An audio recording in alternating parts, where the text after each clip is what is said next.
Welcome to Huddle Adventures. I am Eddie. Laura is not here right now. Today's Wednesday, February 23rd, 2022, and we are going to answer 15 of the most popular cruise questions we see. Let's do it.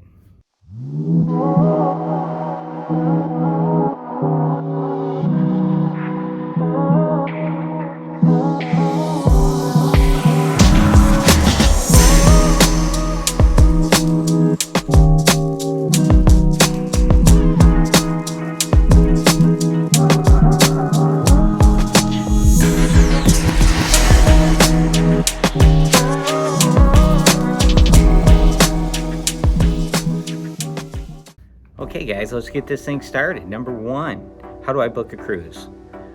You can book your cruise directly through a website, by calling a cruise company, or using a travel agent. We've used all three methods. Our most popular method we have used so far has been booking it through a website. So, you have to find what's comfortable for you. Some people don't feel comfortable using a website. They'd rather talk to a person, and we understand that 100%. Just keep in mind, it will take you a while to get through to most of the cruise lines when you call them. Now, the travel agent route is another really good way to go.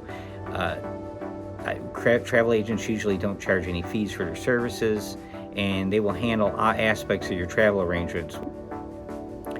Number two, what time should I book my flights? Okay, the goal here with booking your flights, guys, is to build in a cushion in the event that your flights are either delayed or canceled. You want to give yourself time to make other arrangements. So with that in mind, book your arrival flight for the day before your cruise starts. Plan on staying in a hotel in a port city near the cruise port the night before the cruise. Book your flight back home the day your cruise ends, but book it for the afternoon.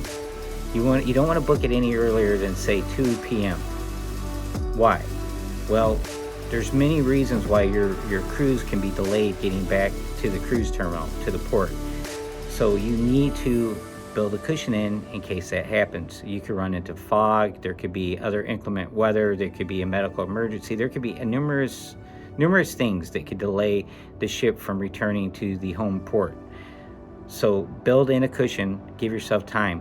We actually had a shuttle bus from the cruise terminal break down on the way to the airport on one of our recent cruises. Now, we were only delayed by 30 or 45 minutes, but if you're playing it really close, we could have missed our flight. So we tend to book our return flights after 1 p.m.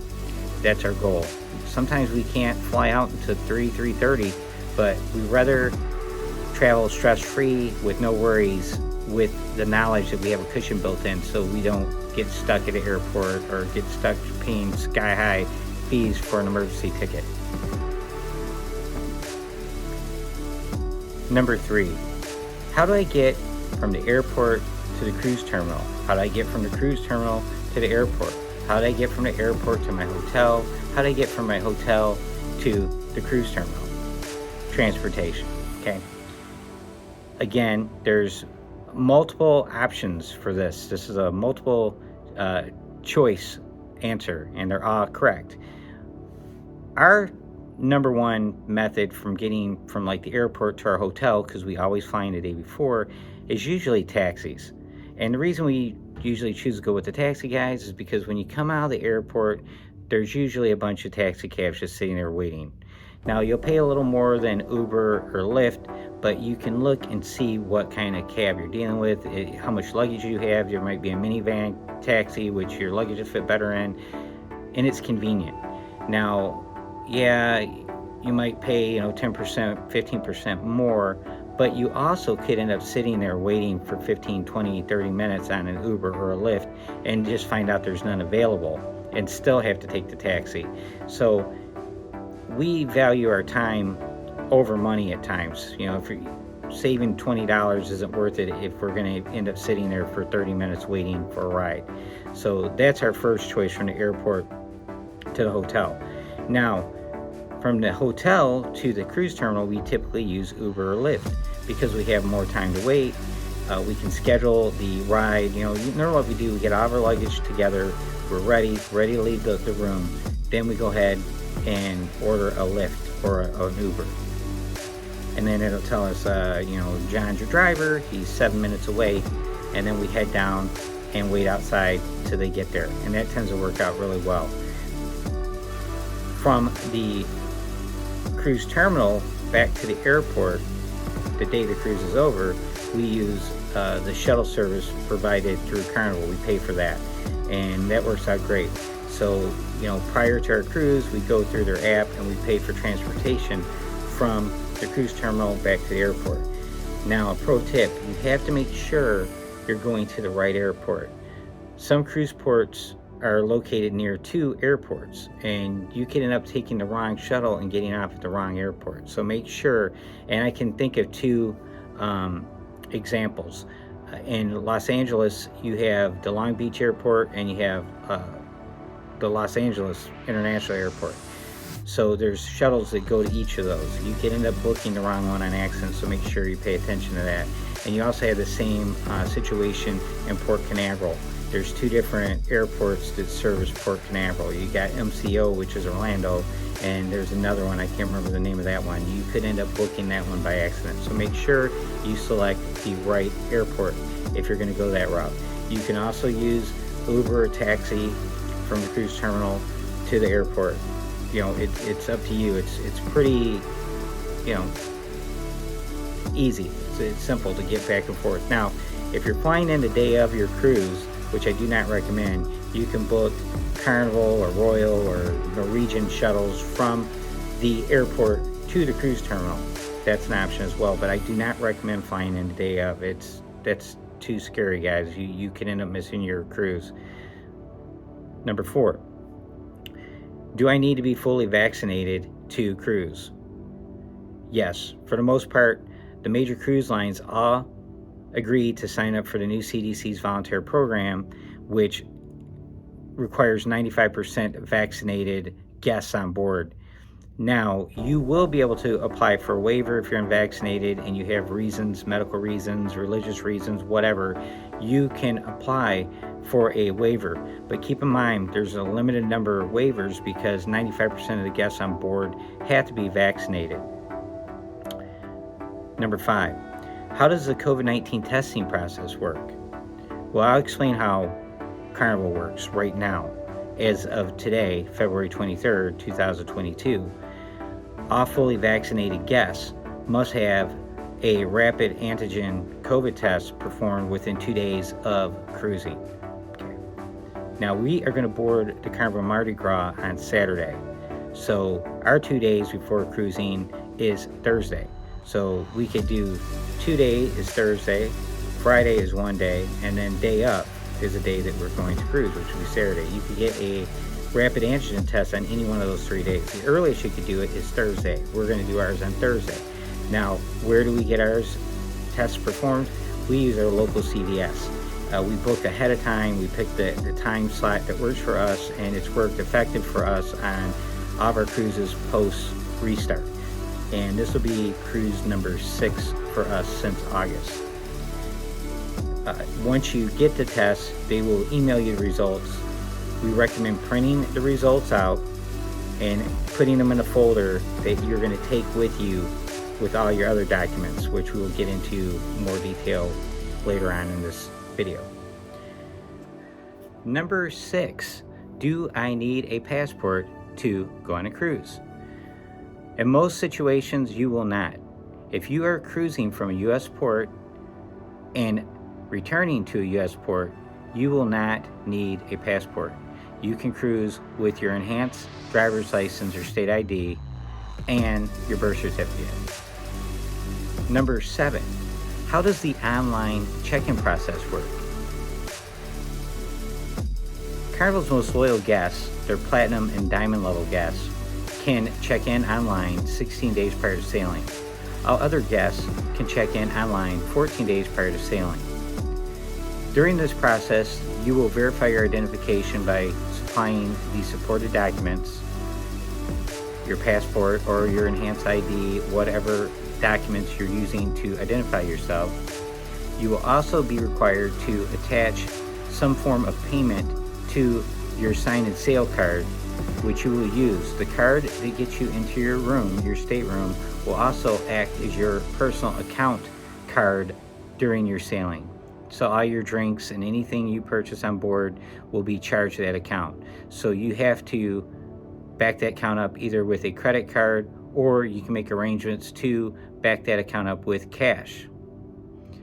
Finally, you will be issued your boarding documents. Your boarding documents will include your luggage tags, and you will at that point have the option of printing additional boarding tags if needed. And that's how the online process works. Number 8, should I buy the Cheers drink package? On Carnival, the Cheers drink package is their all-included drink package. It includes up to 15 alcoholic beverages per day and numerous other soft drinks and juices. It costs roughly $51 to $56 a day per person, depending on how long your cruise is. And if there's multiple adults in the stateroom, everyone over 21 will be required to buy the drink package. So if one of you likes to drink but the other doesn't, it probably doesn't make sense for both of you to get the drink package. It'll probably be cheaper in the long run for you to just pay for your drinks as you go. With that said, if you both like to drink and you like specialty coffees and juices and sodas and all the other assorted drinks you have in the Cheers package, we highly recommend it. You can even get milkshakes through the Cheers package, protein shakes, Gatorade, energy drinks, and includes all those unlimited sodas and non-alcoholic drinks. But as I stated earlier, you do have a 15 alcoholic drink limit per day. Yes, buy the Cheers package if you like to drink. You don't have to be a heavy drinker to justify it. You will save money by using the Cheers package. Even a moderate drinker will. Number 9, which Wi-Fi package should I get? Get the premium package. There's no sense in, you can save a few dollars a day by going with the intermediate package. There's like 3 levels of Wi-Fi on Carnival. The premium is the fastest, and we highly recommend it. If you need to access the internet for any reason while you're on the cruise, get the premium package. The other 2 packages are fine, but if you want to do FaceTime and access email, watch Netflix videos, upload stuff to the web, whatever you might want to do, just for a couple more dollars a day, you can get the premium package. So we always get the premium package, and we always recommend the premium package. Number 10, will I have cell phone service while on board? Well, that depends on your cell phone carrier and where you're going, what kind of international plan you have. There's a lot of factors involved. Number 1, we advise you to check with your cell phone company before you travel to find out what is covered and what isn't covered. Let them know where you're going, and they will tell you how much it costs you additionally per day, how data works, how that all works. Our advice is to put your phone in airplane mode the minute you get on board, and leave it in airplane mode until you get off the ship at the end of your cruise. All right, guys, this is a very common question. Number 11, what is the weather like in fill in the blank during the month of fill in the blank? Usually this is someone planning to book a cruise, and before they want to pull the trigger on the cruise, they want to know what the weather's going to be like, and that's a good thing to know. You need to know that. Our advice is Google is your friend.